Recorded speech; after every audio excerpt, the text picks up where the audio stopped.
Uma das grandes expectativas que alguns evangélicos alimentam em nossos dias diz respeito à reconstrução do Templo de Jerusalém no Monte Sião. A pergunta é: devemos ou não esperar essa reconstrução?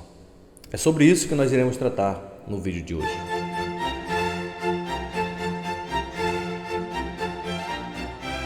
A primeira ideia de um espaço sagrado pode ser vista no Jardim do Éden. Ali era um lugar santo onde o homem tinha uma comunhão perfeita com o seu Criador. Como alguns dizem, o Éden era um jardim-templo, o local do encontro com Deus. Depois da queda, o acesso a Deus foi bloqueado por causa do pecado. Mas Deus providenciou uma maneira do seu povo ter comunhão com Ele e adorá-lo. Foi através dos altares. Abel e Noé aparecem sacrificando animais no altar. Mais tarde vemos que, ao chegar na terra da promessa, Abraão espalhou altares por todas as partes, reivindicando assim a terra para o Senhor.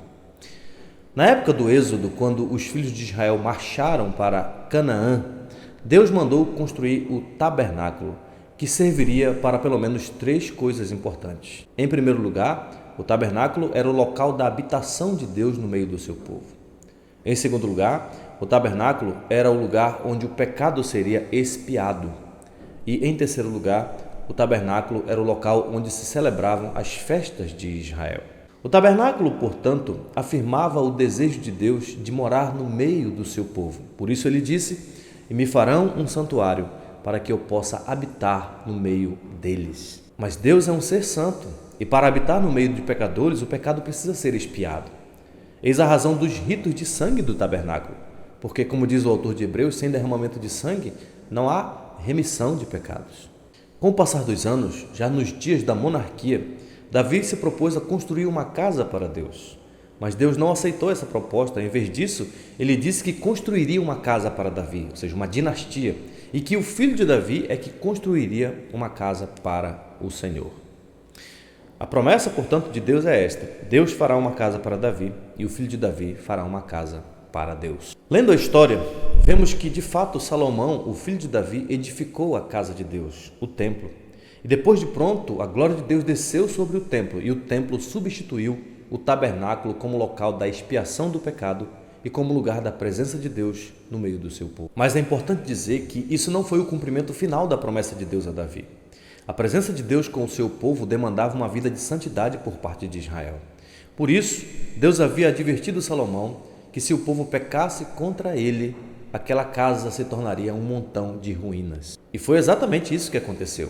O povo pecou contra o Senhor e tratou o templo como um objeto pagão, imaginando que a presença de Deus no templo seria mantida, independentemente da vida que eles levavam. Jeremias e os outros profetas conclamaram o povo para que corrigisse seus caminhos, mas o povo não ouviu a voz profética. Por conta disso, Deus fez com o templo a mesma coisa que havia feito com o tabernáculo. Ele o abandonou, e tudo o que restou foi uma devastação total por parte do poderoso exército de Nabucodonosor.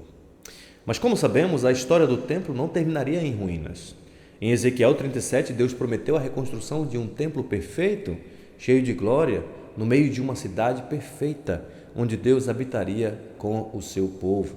Ou seja, por mais que o templo tivesse sido devastado, a promessa de Deus a Davi em 2 Samuel 7 ainda estava de pé.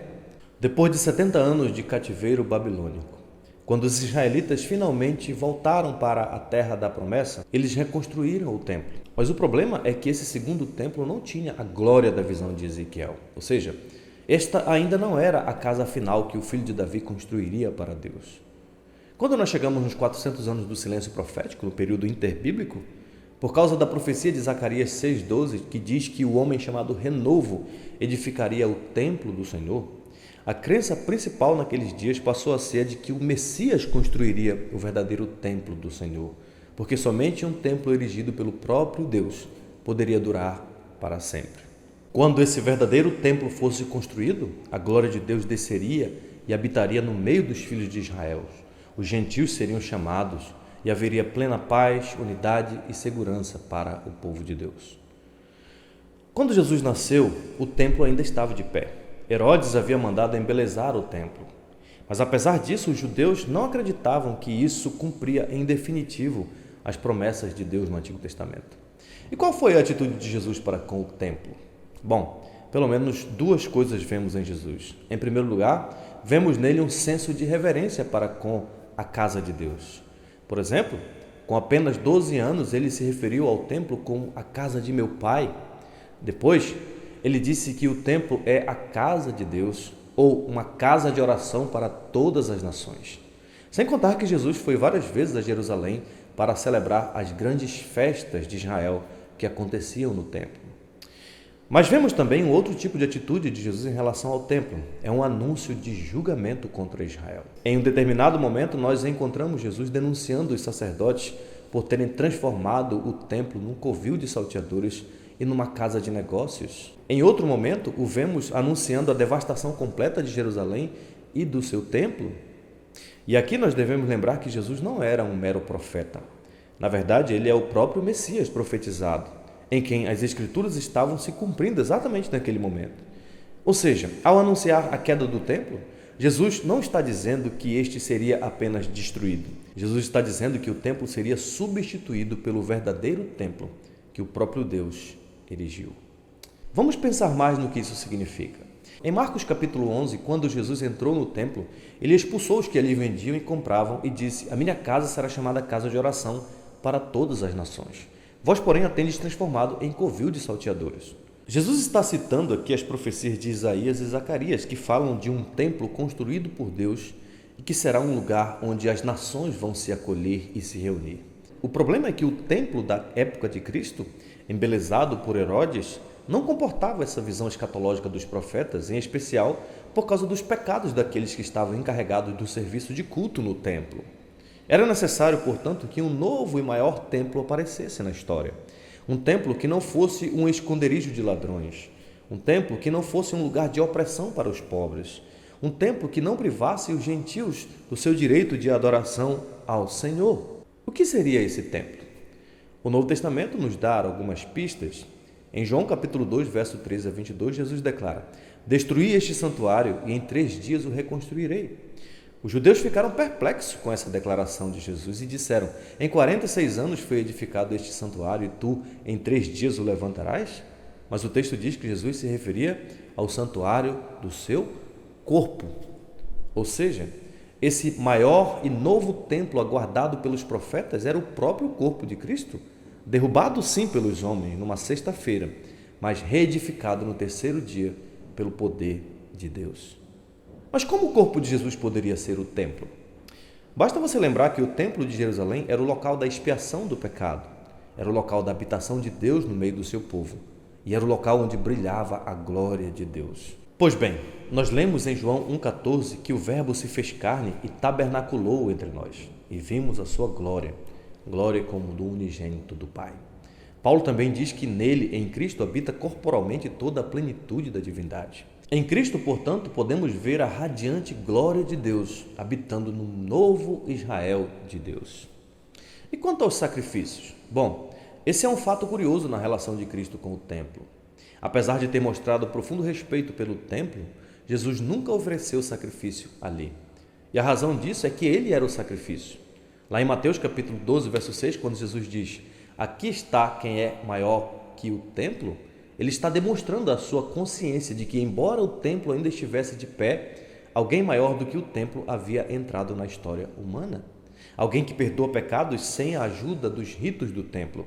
Alguém em quem Deus pode ser visto em pessoa humana. Alguém em quem todos os ritos e os sacrifícios do templo se cumprem de uma vez por todas. Ao dizer então esta frase, "Aqui está quem é maior do que o templo", Jesus está reivindicando para si autoridade sobre o templo. E não devemos esquecer que essa foi uma das principais razões pelas quais ele foi preso, humilhado e crucificado. Ele era um homem perigoso que queria destruir o templo.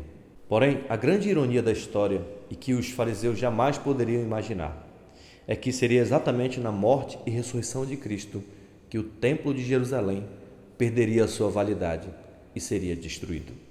Por isso, no exato momento da sua morte, o véu do templo se rasgou de cima a baixo, anunciando a todos os homens a mensagem de que o templo, como lugar da presença de Deus e como local da expiação do pecado, chegou ao seu fim e será destruído e substituído por um templo não feito por mãos humanas, mas erigido pelo próprio dedo de Deus, o corpo de Cristo.